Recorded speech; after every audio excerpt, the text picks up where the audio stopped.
சிவகங்கையில் பேருந்து படியில் பயணம் செய்த மாணவன் உயிரிழந்த சம்பவம் பரபரப்பை ஏற்படுத்தியுள்ளது.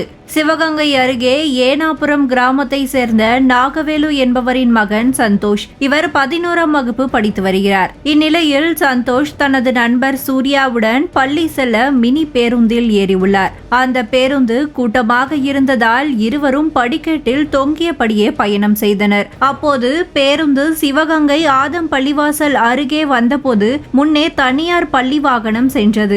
அந்த பேருந்தை முந்தி செல்ல முயன்ற போது ஓட்டுநரின் கவனக்குறைவால் இரு பேருந்துகளும் பக்கவாட்டில் மோதிக்கொண்டன. இதில் படியில் பயணம் செய்த சந்தோஷ் இடுப்பில் பலத்த காயமடைந்து மருத்துவமனைக்கு கொண்டு செல்லப்பட்ட நிலையில் வழியிலேயே பரிதாபமாக உயிரிழந்தார். மேலும் இவரது நண்பர் சூர்யா இடது காலில் முறிவு ஏற்பட்டு சிவகங்கை அரசு மருத்துவக் கல்லூரி மருத்துவமனைக்கு சிகிச்சைக்காக அனுமதிக்கப்பட்டுள்ளார். இந்த விபத்து குறித்து சிவகங்கை நகர் காவல் நிலைய போலீசார் வழக்கு பதிவு செய்து விசாரணை மேற்கொண்டு வருகின்றனர். பள்ளி சென்ற மாணவர் விபத்தில் சிக்கி உயிரிழந்தது அப்பகுதியில் சோகத்தை ஏற்படுத்தியுள்ளது.